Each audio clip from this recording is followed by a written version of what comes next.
She screamed as the ground vanished beneath her boots, a sharp, panicked cry that shattered the calm of dawn like glass exploding into 1,000 shards. Rock cracked. Gravel gave way. In one split second, everything changed. It was no longer a peaceful morning atop the ridge. It was the edge of survival, a moment stripped down to instinct and the thinnest thread of hope. And if you feel even the faintest ache in your chest right now, hit 1 in the comments or tap subscribe to stand with the quiet courage of a man who didn't look away, because this is only the beginning. Then came the second sound, a voice, fierce and sudden from the trees. "Hold on!" Marcus Lee dropped his pack and charged forward. His boots pounded over wet pine needles and soft earth, each step echoing like thunder. He reached the cliff's edge just as a flash of blonde hair whipped into view. Pale fingers gripped the ledge, legs kicking helplessly in open air. He grabbed her wrist right before she slipped away. She held her breath. He tightened his grip. One heartbeat passed. "Don't let go," she gasped. "Not planning to," he growled, bracing his foot against a root. Pain lit up his left knee like fire, old injury from Kandahar, screaming with every second. But he didn't let go. He pulled. The soil collapsed around them, muscles locked. Wind screamed across the ridge. With one final heave, he hauled her up. They crashed backward into the mud, gasping for breath. She coughed, wiped blood from her lip, tried to sit upright. "They're going to kill me," she said. Marcus said nothing. He just stared at her. High-end hiking boots, North Face jacket, a face too clean for the backcountry, hair tied loosely, one earring missing, and her eyes, blue, panicked but stubborn. Not your usual lost hiker. "Charlotte Westwood," she answered when he asked her name. He blinked once, then again. Westwood, as in Richard Westwood, oil tycoon, private jets, Senate donor. "What the hell are you doing out here?" he asked, sharper than he intended. "I'm not lost," she replied. "I'm running." The wind shifted again, carrying the scent of wet bark and pine resin. Running from what? She looked away, then straight into his eyes. "My father, his people, a marriage I didn't agree to, and a conversation I was never meant to hear." Marcus said nothing. She pulled herself to her feet, limping slightly, bracing against a nearby tree. He reached for his radio. "I'll call it in. Nearest ranger station's a mile down." "No." Her voice sliced through the space between them. "They'll send me back. You don't understand." Her hand trembled as it touched his sleeve. "They're not here to rescue me. They're here to erase me." Something in her voice, too steady to be panic, too cold to be a lie, stopped him in his tracks. "You saying your father sent people to kill you?" "I know what I heard, and men like him don't forgive." A long silence settled between them. Far down the slope, something metallic groaned, an engine idling, distant, heavy. "I don't want to die out here," she said. Marcus looked at her boots, mud-caked, laces untied. Her hands, red, scraped raw. "You weren't built for this," he said. "I don't need to be built for it. I just need to survive it." He turned away. "You can't just leave me here." Silence. Then he started walking. "Where are you going?" she called. He didn't answer, just pointed into the trees. She followed. Branches snapped behind them. Deeper in the woods, beyond the silence, headlights blinked out one by one. The hunt had already begun.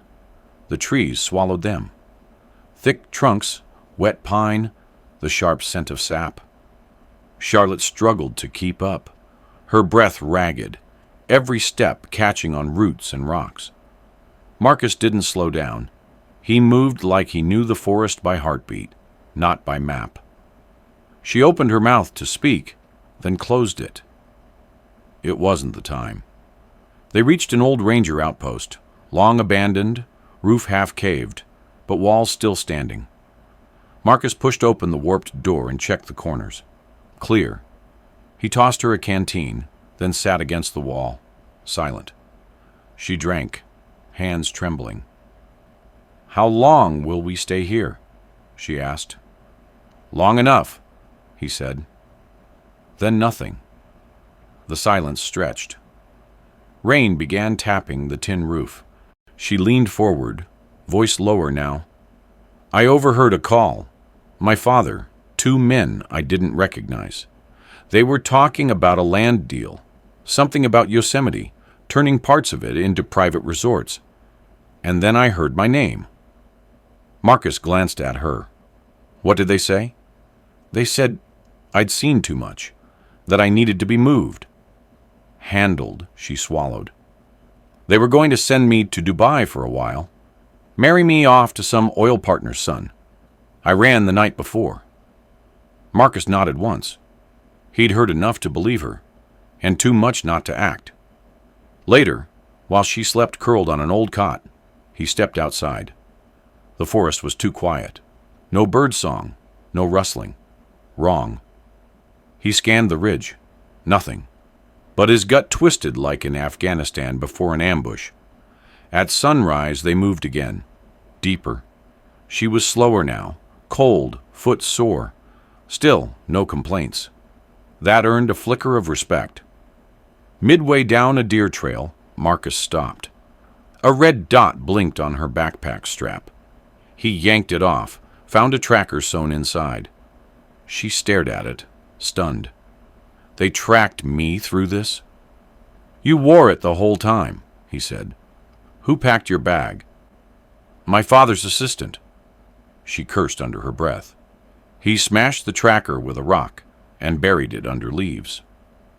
That night they camped near a creek. While she cooked canned beans over a fire starter, Marcus cleaned a gash on his leg.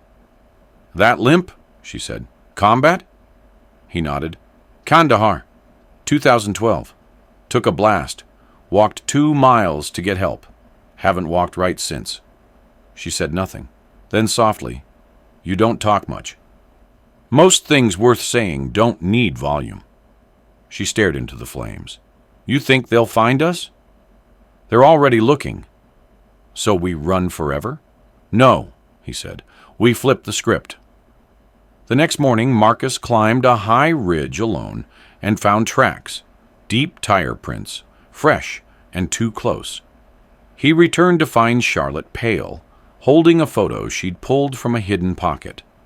It was her and her father, smiling. "I used to think he loved me," she said. "Maybe he does. Just not the way you need." She tucked the photo into the fire. Then a sound, snap of a branch. Marcus grabbed his sidearm. Charlotte froze. A figure moved in the trees, slow, careful, too careful. Marcus raised the gun. "Show yourself." A tall man stepped out. Black tactical jacket, beard, calm. "Charlotte," he said, "you're making a mess." She stepped behind Marcus. "Hello, Trent." Her voice broke. "You were my bodyguard." "Still am," he replied. "Just under different orders." Marcus stepped forward. "Back away." "Not here to shoot," Trent said. "Just to talk." But Marcus saw the bulge under his coat. Glock 19, safety off. He didn't lower his weapon, and Trent didn't blink. Then, from the ridge above, a second man emerged. Sniper rifle, trained. The ambush was already in play. Charlotte whispered, "What do we do?" Marcus clenched his jaw. "We improvise." And the fire behind his eyes said he'd done it before. Trent took 1 step forward. Marcus didn't move. "You shoot me," Marcus said, voice low, "and you better pray your sniper's faster than my trigger." The standoff held. Charlotte's breath caught in her throat. Her body froze. but her mind raced. One slip, one blink, and it was over. Then she remembered the flare gun. It was still tucked inside Marcus's side pouch, half hidden, nearly forgotten. She didn't ask. She didn't wait. Her hand slid down and pulled it free. Trent's eyes flicked. "Don't!" But she had already pulled the trigger. The flare burst upward, slicing the sky with red smoke. In the half-second Trent turned his head, Marcus lunged. They collided hard. The gun skidded across the forest floor. Fists flew, 1, 2, 3, before Trent rolled and elbowed Marcus square in the ribs. From above, the sniper barked. "Trent, status?" "Take the shot," Trent yelled, blood in his teeth. "No!" Charlotte shouted, grabbing a rock and hurling it toward the ridge. It landed just short of the shooter's perch, but it was enough. He hesitated. Marcus used that heartbeat. He drove his knee into Trent's shoulder and tackled him into the base of a tree. One punch, two, then the third shattered Trent's nose. The man slumped. Marcus stood, chest heaving. A second gunshot rang out, missed wide. He pulled Charlotte down behind a log. "Stay here." She grabbed his hand. "Number, we finish this together." They moved low, silent, flanking the sniper's perch. Charlotte took the left, Marcus the right. A dry twig cracked. The sniper turned. Too late. Charlotte slammed a branch across his scope. He dropped the rifle. Marcus was already there. A single, brutal uppercut ended it. The man collapsed. Then came the sound. Rotor blades, faint but growing. Charlotte stared at Marcus. "You called for help." He nodded. "Not everyone in the system's bought." 10 minutes later, a U.S. Forest Service chopper hovered overhead. Rangers repelled down, weapons drawn, uniforms clean and real. Charlotte handed them Trent's phone. Encrypted messages, coordinates, names. She didn't tremble. They airlifted the injured. Marcus refused a stretcher. 3 days passed. Charlotte testified. 2 weeks later, her father's face was on every screen in the country. Accused of conspiracy, corruption, and attempted obstruction of justice. Marcus stayed quiet. Declined interviews. He wasn't interested in fame, just peace. But one morning, back at Yosemite, he saw her again. She stood at the trailhead. Simple jeans. No makeup. A backpack that looked properly packed this time. "I'm not running anymore," she said. "Just walking. You mind if I join?" He didn't smile, but his eyes softened, and they walked, side by side, into the trees. No words, no headlines, just silence and wind and the sound of boots on honest ground. The sky above the ridge shimmered red as the flare cut through the trees. For a moment, everything froze. Trent's head snapped toward the light. That was all Marcus needed. He launched forward, knocking Trent sideways. The two men crashed into the underbrush, fists slamming against ribs, knuckles grinding bone. Charlotte ducked behind a tree as the sniper above repositioned, eyes sweeping through the scope, searching for a clean line of fire. Trent landed a blow square on Marcus's jaw, dazing him. "You should have stayed out of this," he spat. Marcus wiped the blood from his mouth. "I did, for 10 years. Charlotte saw the rifle up top shift. Her pulse roared in her ears. No more freezing, no more hiding. She moved, fast, quiet, low. The sniper focused on Marcus, finger tightening on the trigger. Charlotte came up from the side, grabbed a thick branch, and with everything she had, everything she was tired of holding in, she swung. The branch cracked against the metal barrel. The shot fired, but it went wild. Marcus didn't flinch. He drove his shoulder into Trent's gut and slammed him backward into a tree trunk. The man dropped with a grunt. Above, Charlotte wrestled the sniper's rifle free. He reached for a sidearm, but she kicked it from his grip and backed off as Marcus climbed up behind her. The sniper looked between them, blood on his lip, rage in his eyes. But he didn't fight. He'd seen enough. He raised his hands. Marcus picked up the radio from the downed pack, switched to the Ranger channel. Unit 12, Code 3, 2 suspects, armed, coordinates marked by flare. Repeat, marked by flare. Static. Then, copy that, Unit 12, backup inbound. 10 minutes. Charlotte stared at the flare smoke bleeding across the morning sky. I thought you didn't trust the system. I don't, Marcus said. But I trust 5 guys in that unit not to take a bribe. They tied Trent and the sniper with paracord. Marcus sat down, breathing hard.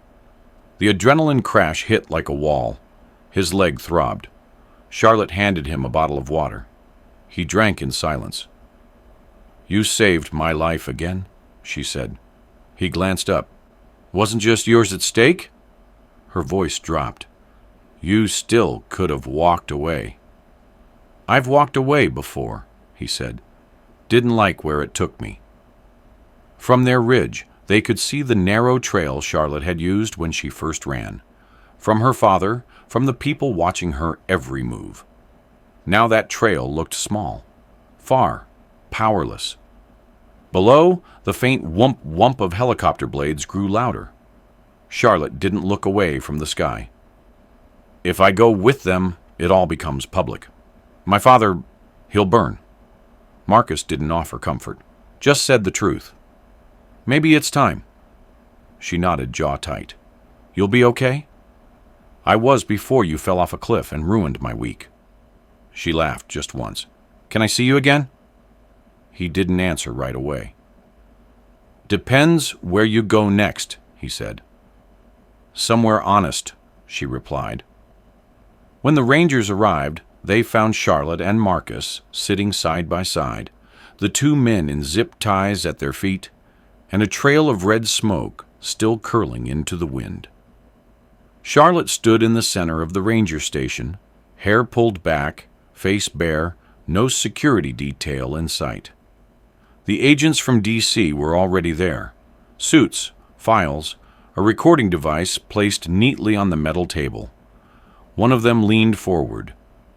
You understand that anything you say here today could be used in federal prosecution, including against your father? She didn't flinch. I understand.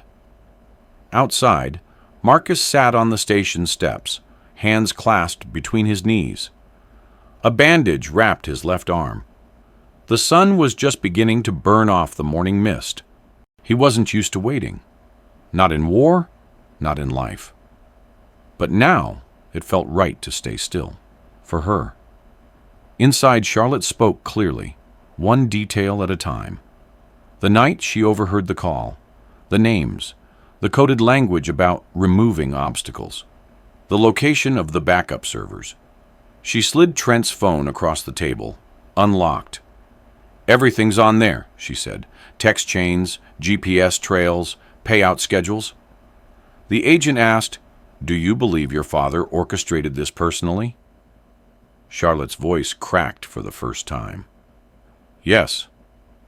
And I think he would have let me die if it meant protecting his empire. The room was quiet after that. By noon, news trucks were already circling the edge of the park. Someone had leaked. Headlines hit faster than wildfire. Billionaire's daughter turns witness in corruption probe. The world started asking questions. The Justice Department prepared indictments. And Marcus? He didn't answer calls, didn't give statements. He just walked the perimeter of the park like always, checking trails, trimming branches, as if the last 3 days hadn't happened. But something had shifted in him. Less weight in the shoulders, less isolation in the eyes. 3 days later, Charlotte returned. She found him near the waterfall overlook, where the pine shadows stretched long across the stones. He didn't turn when she approached. Just said, You did it? She nodded. They took him into custody this morning. First time in my life he didn't see me coming. He finally looked at her. How do you feel? Like someone pulled off a mask I didn't know I was wearing. He offered a half smile. You'll need new boots. She grinned. I was hoping you'd help me break them in. They walked in silence for a while, the river humming low beneath them. She slipped her hand into his. He didn't pull away. Thank you, she said. For what? For not just saving me, she answered, but for standing still when I needed it most. Marcus didn't reply, but the grip of his hand around hers said more than words ever could. Autumn hit Yosemite like a hush. The air turned thinner, cleaner, sharp like memory. Golden leaves carpeted the trail where Marcus walked every morning, alone. But not today. Charlotte waited at the trailhead, wearing scuffed boots, jeans worn at the knees, and a soft flannel shirt that looked nothing like the luxury coats she used to wear. She held a thermos of black coffee in one hand. No makeup, no guards, just herself. You sure about this? Marcus asked. She nodded. For once, yeah. They walked in silence for a while. The forest didn't ask for noise, just presence. In the distance, a group of older hikers passed them, smiling, nodding politely. A woman in her 60s looked at Marcus, then Charlotte, then back at Marcus again, with something like knowing in her eyes. Charlotte caught it. She smiled softly. They think I'm your wife. He kept walking. Let 'em. They reached the old overlook, the place where it all began. Wind whispered through the pine branches. The air smelled like moss and the fading sun. Charlotte stared over the edge where weeks ago she nearly vanished. You ever wonder why you were there that morning? She asked. Not really. I do, she said. Feels like the world gave me one last test. And instead of falling, I landed exactly where I was supposed to. Marcus glanced at her. That's not how cliffs work. She laughed. But that's how people work. She pulled something from her pocket, a small carved wooden tag. On one side, burned into the surface, were the words, Justice doesn't always make a sound. She handed it to him. He turned it over. On the back was a simple engraving, ML-Trail 17, his initials. The trail he walked that morning. The trail that changed everything. I made it at the wood shop behind the courthouse, she said. They make plaques for survivors. I thought maybe you were one too. Marcus closed his fingers around the wood, then tucked it into his jacket. You heading back to the city? She shook her head. I'm staying out here. They offered me a job, visitor outreach, community work, helping fund programs for girls who've been pushed around their whole lives. Good work, he said. I want to do something that doesn't need a headline. He nodded once, approving. They stood a while longer, letting the wind speak for them. Then Charlotte reached for his hand. He didn't hesitate. As they turned back down the trail, boots crunching on old pine needles, she leaned in and said, You know, I never did thank you properly. Marcus didn't smile, but he said, You don't need to. Behind them, the overlook faded into trees. Ahead, the trail bent forward into quiet. No cameras, no crowds, just two people who met on the edge and chose to walk back together.